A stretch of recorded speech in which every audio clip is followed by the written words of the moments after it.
जय श्री कृष्णा। आज शनिवार के दिन आइए सुनते हैं शनिदेव और सूर्यदेव की यह कथा। धर्म ग्रंथों के अनुसार सूर्य की द्वितीय पत्नी के गर्भ से शनिदेव का जन्म हुआ। जब शनिदेव छाया के गर्भ में थे तब छाया भगवान शंकर की भक्ति में इतनी ध्यान मग्न थी कि उसने अपने खाने पीने तक शुद्ध नहीं थी, जिसका प्रभाव उसके पुत्र पर पड़ा और उसका वर्ण श्याम हो गया। शनि की श्याम वर्ण को देखकर सूर्य ने अपनी पत्नी छाया पर आरोप लगाया कि शनि मेरा पुत्र नहीं है। तभी से शनि अपने पिता से शत्रु भाव रखते हैं। शनिदेव ने अपनी साधना तपस्या द्वारा शिव जी को प्रसन्न कर अपने पिता सूर्य की भांति शक्ति प्राप्त की और शिव जी ने शनिदेव को वरदान मांगने को कहा। तब शनिदेव ने प्रार्थना की कि युगों युगों में मेरी माता छाया की पराजय होती रही है। मेरे पिता सूर्य द्वारा अनेक बार अपमानित व प्रताड़ित किया गया है। अतः माता की इच्छा है कि मेरा पुत्र अपने पिता से मेरे अपमान का बदला ले और उनसे भी ज्यादा शक्तिशाली बने। तब भगवान शंकर ने वरदान देते हुए कहा कि 9 ग्रहों में तुम्हारा सर्वश्रेष्ठ स्थान होगा। मानव तो क्या, देवता भी तुम्हारे नाम से भयभीत रहेंगे। शनि के संबंध में हमें पुराणों में अनेक आख्यान मिलते हैं। माता के छल के कारण पिता ने उन्हें श्राप दिया। पिता अर्थात सूर्य ने कहा, आप क्रूरतापूर्ण दृष्टि देखने वाले मंदगामी ग्रह हो जाएं। यह भी आख्यान मिलता है कि शनि के प्रकोप से ही अपने राज्य को घोर दुर्भिक्ष से बचाने के लिए राजा दशरथ उनसे मुकाबला करने पहुंचे तो उनका पुरुषार्थ देखकर शनि ने उनसे वरदान मांगने के लिए कहा। राजा दशरथ ने विधिवत स्तुति कर उन्हें प्रसन्न किया। पद्म पुराण में इस प्रसंग का सविस्तार वर्णन है। ब्रह्मवैवर्त पुराण में शनि ने जगतजननी पार्वती को बताया है कि मैं 100 जन्मों तक जातक की करनी का फल भुगतान करता हूँ। एक बार जब विष्णु प्रिया लक्ष्मी ने शनि से पूछा कि तुम क्यों जातकों को धन हानि करते हो, क्यों सभी तुम्हारे प्रभाव से प्रताड़ित रहते हैं, तो शनि महाराज ने उत्तर दिया, मातेश्वरी, उसमें मेरा कोई दोष नहीं है।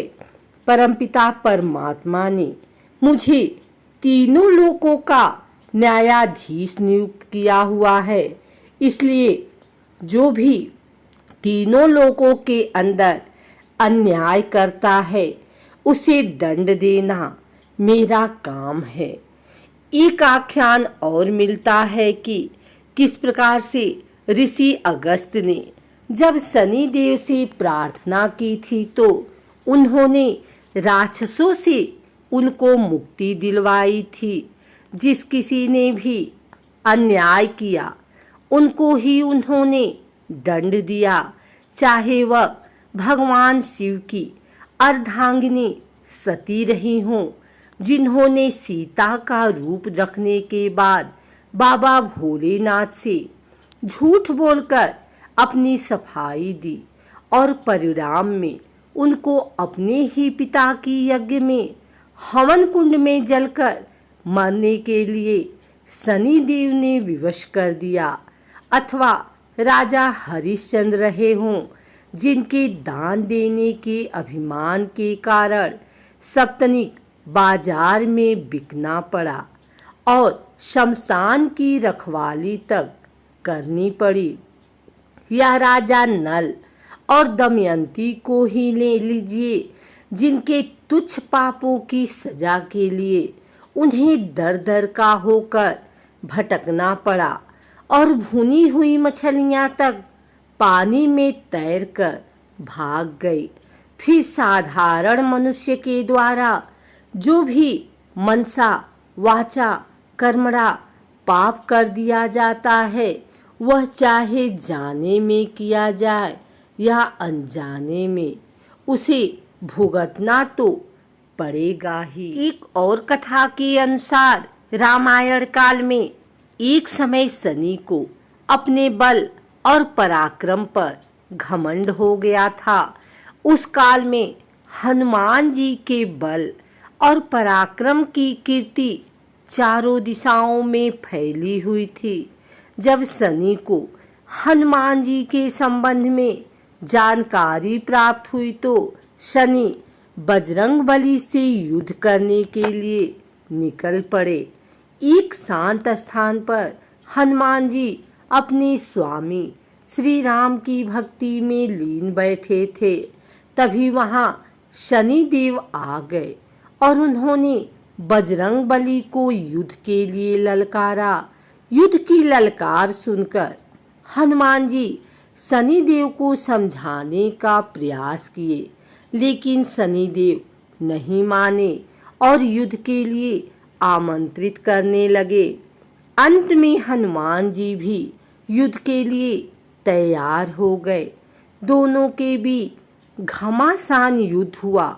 हनुमान जी ने शनि को बुरी तरह परास्त कर दिया। युद्ध में हनुमान जी द्वारा किए गए प्रहारों से शनि देव के पूरे शरीर में भयंकर पीड़ा हो रही थी।